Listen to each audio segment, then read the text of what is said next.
Hey guys, so hopefully now you've seen Monty, Bobby, Tony, and Mike's sections of the Source of Power. Now this is my section of it, which is more about, after spending so much time with all these different guys, it's more about what I've felt and the different training aids that I've put together that I'm using, and also the different feels that I'm using that have really generated some more power and more sync for me.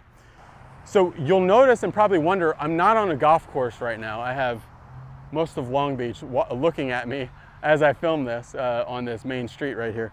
But you'll notice that I'm not at a golf course now, and I could have shot this at any number of golf courses, but I specifically wanted to shoot it not at a golf course because the Source of Power is coming out October 30th is when it went live.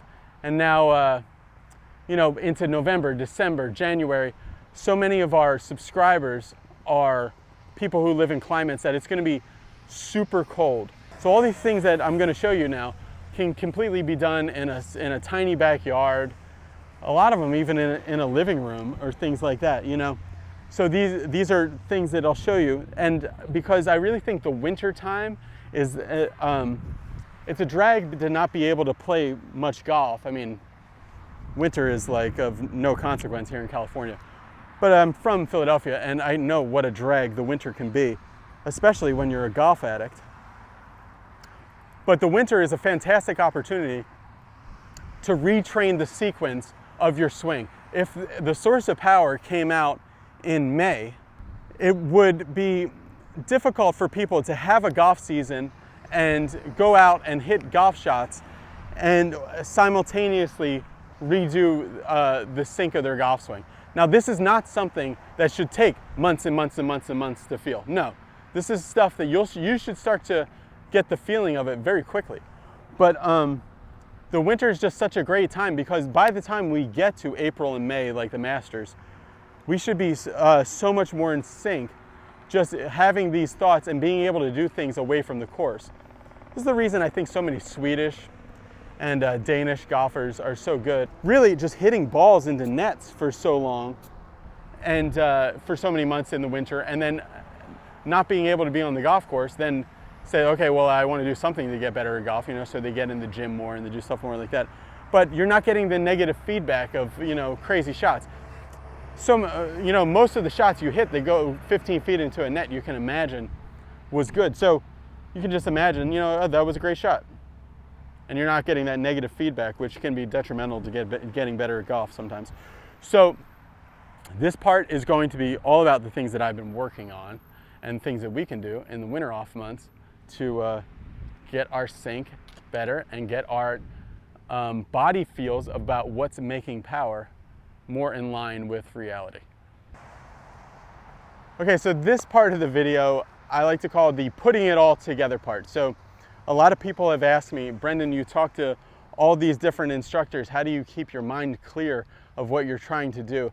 And really, if you look at the instructors by and large that are on my channel, it's not all these different instructors saying all these wildly different things. Certainly in the Source of Power, when we have Bobby, Monty, Tony, Mike, they're all saying so much of what they're saying is similar, and I really want to concentrate on what unifies them. There are some differences in how they teach, and that's going to be individual to you guys about what jives with you a little bit more than the others.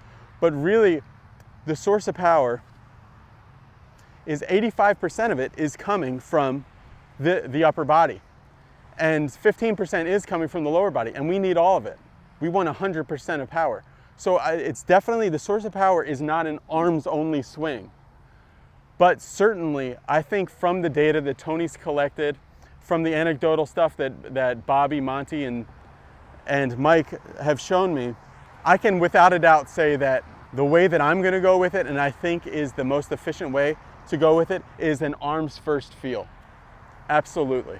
But what I've learned in the Source of Power is eventually you will not be such an insane hip yanker and an insane stuck golfer. It will, doing these drills that I'm going to get into in this part, doing these drills will get you more in sync. Absolutely. And eventually, what we want to get to, our golf sync nirvana that we want to get to, is arms first feel, and then hips are helping to the ball. So we want to see, when you watch in slow-mo, these great players, their hips are moving through the strike. We don't want to see this lockout and then it goes through, or this stall and then it goes through. I was hooking the ball quite a bit out in Arizona with Mike when he was showing me stuff, because I was still stalling the hips, not because I was jumping out and running out of room and then flipping like I was stalling before, but because I still had quite a few red lights in my swing, as far as some stops down here, because I used to have to stop everything and flip it through because I was out there. So the goal we want to get to is to be able to use everything, but in the proper sequence. So these are some of the drills that these teachers taught me, and then that have been working for me very well to get more in sync, and I think they're going to help you guys too. First of all, a great thing to get is go to Home Depot or Lowe's. You guys know I love the homemade training aids, because any training aid that you actually put the time and effort into making yourself is going to be better for you. You'll just use it more often, and then in the process of putting it together or whatever else, it kind of gives you some meditative time and some reflection time that is actually pretty useful. It sounds wacky, but and then the best training aid in the world is one that you come up with yourself that supports what you're trying to do. So this is a dowel with a tennis grip on it, and I like this a lot for getting I do a lot of flamingo drill swings with this. Okay, so swinging the dowel, so these are just gentle flamingo drills, one-handed, and then certainly two-handed, and we're getting the feel. Now, something else that I've been doing to build up my hand strength. Now, I don't know if David, who there's a video about doing stuff in the gym to help these feelings. Now, this is what I'll do. I don't have all my gear ties together, but I will you guys know I love gear ties. Absolutely the best training aid in golf. You can do a million different things with it. But what I'll do is I'll take you get 2 of these in a pack. So I'll buy 2 or 3 packs, and I'll take these gear ties and put them all together in a bundle. It looks like a bunch of pasta, right? So you put them all together in a bundle. You can even do it with just one, but it doesn't work as well. And just twist like this, back and forth. And especially when you have 4 or 5 of these and you're twisting back and forth, it really, I don't know if you guys can see, but it is really activating my forearms and really getting a good feel in my hands. And it feels good. It hurts in a really good way. It's not hurting my joints or like in an arthritis way. You feel it up here. And I think this is, I have no empirical evidence of this, but I think this is fantastic for building up your hand strength. And not only that, but also kind of just the feels of working against something. I love that. In Tony's part of the video, he talks about the takeaway. For me, this was absolutely crucial. I was leaking an extreme amount of power before I went to see Tony.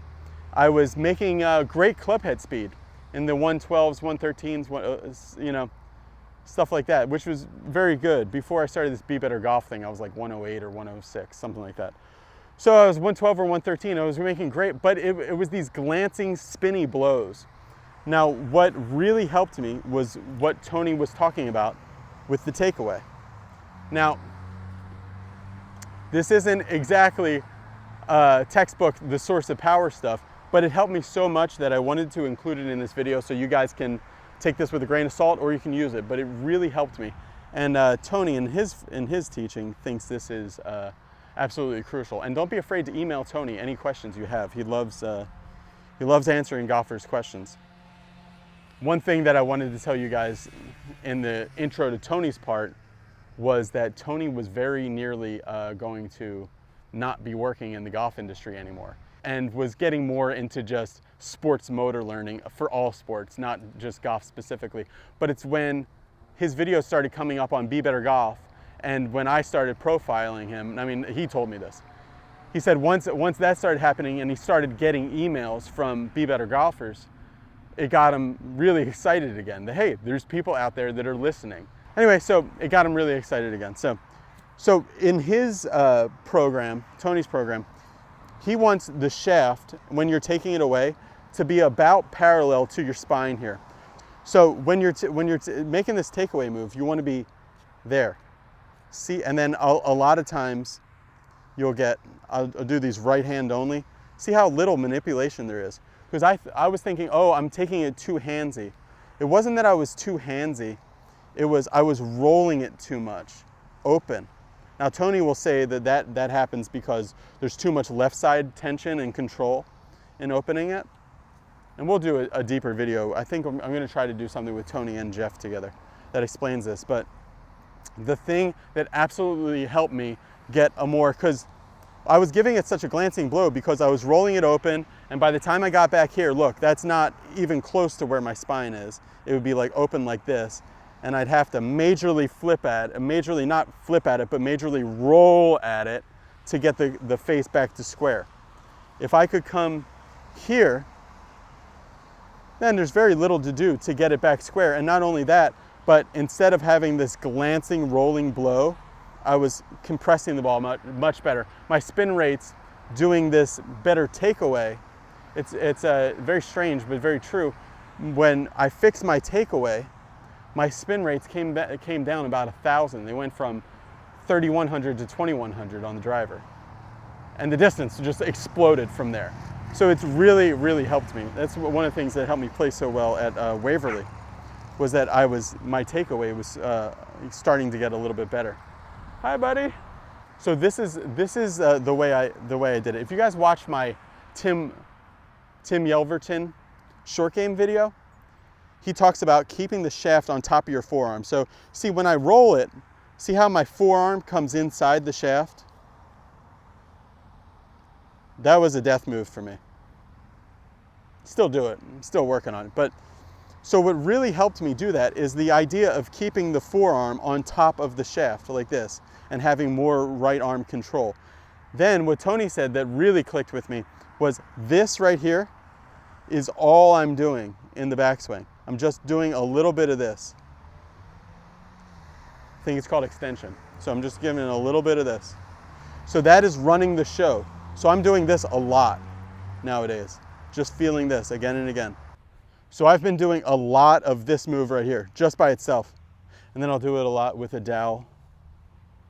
All I'm feeling is this, but kind of like no turning cast. You guys remember with no turning cast, I desperately wanted to get shaft lean, but the harder I went with my body, the less shaft lean I got. It wasn't until I tried to get to be handsy and tried to dump it out that I actually got shaft lean, because it sped up my right arm. This is very similar. It sounds crazy that in order not to get handsy on the takeaway, I'm gonna tell you guys that all you need to do is get a little bit more extension going back. It's right here, this feeling.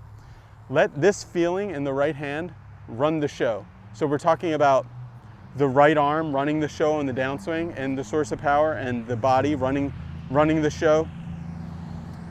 I'm talking about the backswing. This right wrist extension, that's gonna run the show, for me anyway, and it's really helped me. So right here, so the feeling is this. And if you see, when all I'm feeling is this, and if you see when I do it, it looks to the camera like a one-piece takeaway. So I've never been able to get a one-piece takeaway just trying to freeze everything and just take it back in one piece. Whenever I do that, I have an extremely hard time finding the ball again. But you know, once I take it back in one piece like this, and I got to do something weird to feel where the ball is. When I do this, it's no problem to put it back on the ball, and in just feeling this, it's actually looking a lot more like a one-piece takeaway than I've ever had. You guys have seen my Instagrams, you see I've had some good progress with that, really good progress with that. One of the ways that I've done it, beyond just this feeling, is, now this is Tony's drill. A lot of this stuff is. One of the ways that I've gotten comfortable with it is I will take a backswing to there and freeze. Let's call it a P2 freezer. So here at P2, I've got this shaft It feels to me like it's almost pointed at the ground, but it's matched with my spine. Now here I freeze. Then from here, I go right arm to the top and to the bottom. So it's just a P2 freezer. Here, up, down. So do that off a tee. It's pretty difficult to do, but it really gives you, that's important to do because a lot of times doing this, you'll feel strange, but if you start here and start getting the feeling of being able to make great contact from a P2 freezer, it'll give you confidence to do the correct takeaway. And you won't have such a glancing blow. You'll be able to smush it, squish the ball, compress it before you launch it out there. Now, something else I've done that's really helped me kind of get this feeling of this takeaway is so this is from Lowe's as well. It's another homemade thing. These are 2 yardsticks that I've taped together. And then I put a tennis grip on the end of it. You guys can see here. So when I take this in my right hand, I feel like I'm just taking it, getting that extension. It's a great feeling. Now, one thing that I'll do, you guys know I love gear ties. One thing that I'll do is I'll wrap this on here like this, just to give it a little bit of weight on the end, because a golf club has more weight on the end. Just a little bit. You can put 2 on there if you want. But that is a really great feeling. And then what I like too is not only this, but like Monty said when he won the World Long Drive Championship, there is a lot of power in this feeling. So if I took a ball out of here and I threw it over the bluff, I would go like that, like Mike has had me do that. Every teacher I went to wanted me to throw a ball. So I would take a ball and I go, there's a lot of power in that. And that's the thing about the source of power is we're getting beyond all these stops we have in our swing. Like I call this like the no fear way of playing golf. Before I was very afraid of going left. I was very afraid of losing my leg. I was very afraid of early extending. If I forget about the things I'm afraid to do and concentrate on the things that I want to do, it really just opens up a door of a much, much better golf. So here we have a little weight on the end and I'm just feeling that extension. And having this flat side here gives me that feeling that I'm going to basically, like I call it, spank it. So imagine Carmen Electra in her prime is on the ground down here. And so kind of a flamingo drill here. I just do this a lot just for the feeling. And I'm going to take it. What would I do if I just wanted to spank it right there?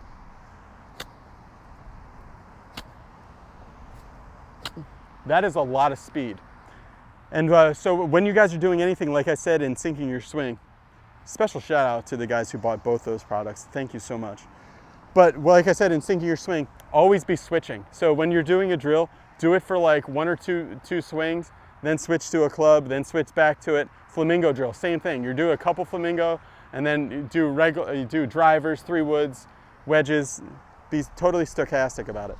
So I just got that feeling here. Don't want to lose the feeling. I'm going to spank it. And then you take your club and you get the same feeling. So it's going to be, and there is a lot of speed there. You can feel it. It's the thing I really like. If you guys have an impact bag or something, you can spank it into it. But some of that impact bag stuff is putting a stop into the swing, like everything's stopping right there. Let's continue it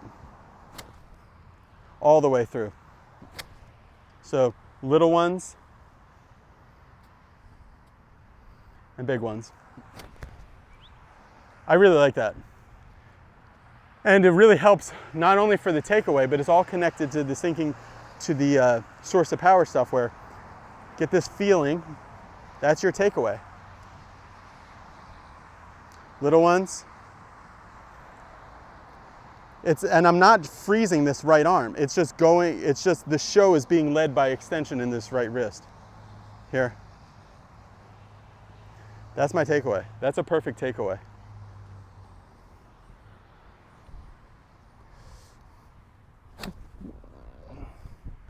Really feels good.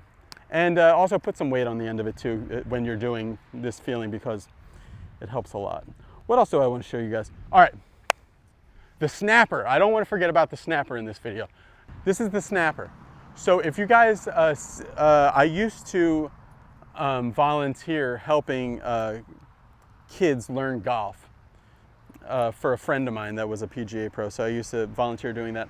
And in this program called Snag Golf, they have a bunch of different things that teach the fundamental movements of golf without actually swinging any golf clubs or balls or anything. And one thing that they have the kids do that I think is fantastic for adults do is they set them up on this thing called the snapper. So this is a 1/2-inch PVC pipe, got it at Lowe's, and they'll cut it for you there too. This is 21 inches. You could go a little longer than this or a little shorter, but 21 inches is good. If I was to make this again, I'd probably make it 23, just a little longer, not much. And then this is a t-shirt material that I've taped on here. So it's like a shredded t-shirt.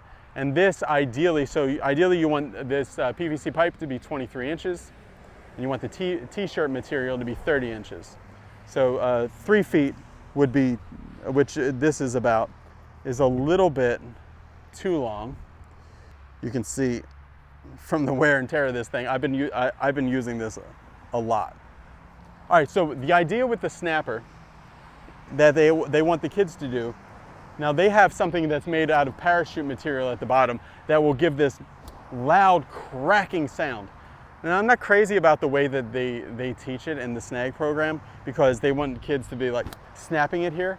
But I think kids aren't really, kids are just swinging as hard as they can athletically. So they're getting the great benefit out of doing it. What I like the snapper for is right arm, and you are getting speed. You are certainly, if somebody was to say, hey, I want you to swing this rope as fast as possible, I'll give you $50 for every mile per hour that this rope swings. So what are you going to do? You're certainly not going to swing it like that. I don't even like demonstrating this hip and sling thing anymore because it hurts my back. But what you're going to do is you're going to go fast. And you know what? If somebody was to pay you to get as many miles per hour out of this as possible, you wouldn't, if somebody comes by on the beach, I'll ask them, they wouldn't hold it with 2 hands. They wouldn't go, they would go right arm only, and they would go hard. You might get 1 or 2 people who are more left arm dominant but have more comfortable in a righty stance that went with just their left arm. But I think 95% of people are going to take it with the right arm, and they are going to move it. And I'm really trying to get all my speed down there. Now that translates to the golf swing very well. So we can do a couple snappers. Like, don't overdo it. Just get the feeling. You're not going to win any contest just doing snappers alone. So do a couple snappers. I got that feeling, especially flamingo snappers, very good. Now I got that feeling, and I'm going to make a feel of a golf swing. That is a lot of speed that I wasn't even ready for right there. So we're here, and I'm getting the snapper working. I really like that. Now, one thing you can do if you're in an extreme case where you're hipping it ridiculously, where you're hipping it and then you're snapping, you're kind of just doing a flip snap at the bottom and then not really finishing. If you're having a trouble with finishing your swing, where it's all kind of stopping at the bottom, like Mr. Haversham in Caddyshack, where you're just and then finishing, I want you to feel like the end of the snapper is going to go, you want to get the very end of it. This is why this is a little bit too long for this drill. It should be about 30 inches, not this is like 34 right now. I want you to feel like you're going to get all your speed from the snapper is going to be judged on how fast the end of the snapper is going when it gets through. So if I was just to think about getting this head through, I might go like that and not finish. But if I'm thinking about Let me get the end of the snapper moving as fast as possible through the our impact zone here. Watch what happens. You know, because I'm here and it's not the end. My hands are out here by the time that the snapper gets through there. So it really builds all our speed out here, which is good. So let's back it up a little bit. So we're here and you can see how that is getting through there. The snapper, it'll cost you some money. You might be out $2 or $3 and one of your old t-shirts, but it's really worth it. So these are the drills and devices that have really been helping me get better sync and get a lot more speed in my swing too. Not only speed, but usable speed, effective speed, not just speed for a flash second that the face is all unstable and crazy that you can't actually golf with, but effective, usable speed. That's not all. There is something I want to tell you guys about. There's this app that I have nothing to do with this company whatsoever, but it's called Huddle, H-U-D-L. I've never talked to them, anything. I just use it all the time and I love it. It's a great way to share swings. So become part of the Source of Power team on Huddle. So you'll see it, just look for my name, Brendon DeVore. The email that I used with it is bdevore76@gmail.com. If you guys have any questions, you can email me as well. But connect with me on Huddle. I'd like to see what you guys are up to with your swings. And Tony's on Huddle as well, some others. It's a very poorly made app as far as finding other people and the social aspects to it. But the swing review part of it and drawing lines on and watching in slow-mo is amazing.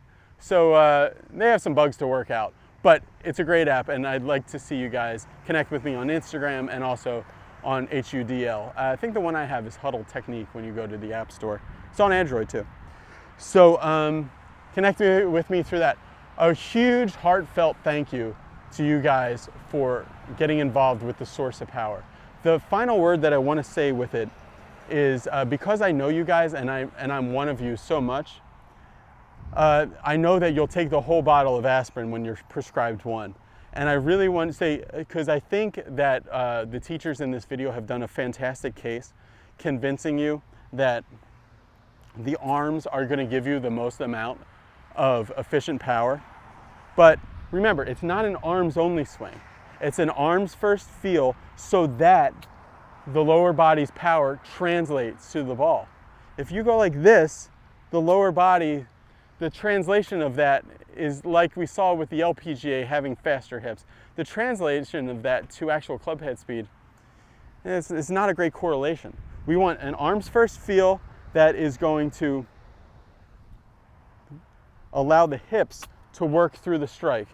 You'll know you're getting it right when in slow motion you're seeing your hips move during the strike. If you're seeing this, or you're seeing, which is very hard to do, you probably won't see that. Or if you're seeing this, more likely, there's no movement in the hips. The nirvana position we're trying to get to is arms first feel that gets the hips synced up. Syncing your swing and the source of power go together completely. So let me know if you guys have any questions. I really hope you've enjoyed this. I want this to be something in the winter you guys really think about so that when we come out in the spring, we're going to be just golfing on another level. And it's going to be so much fun. I really think it will. Thanks a lot for watching, everybody, and talk to you later.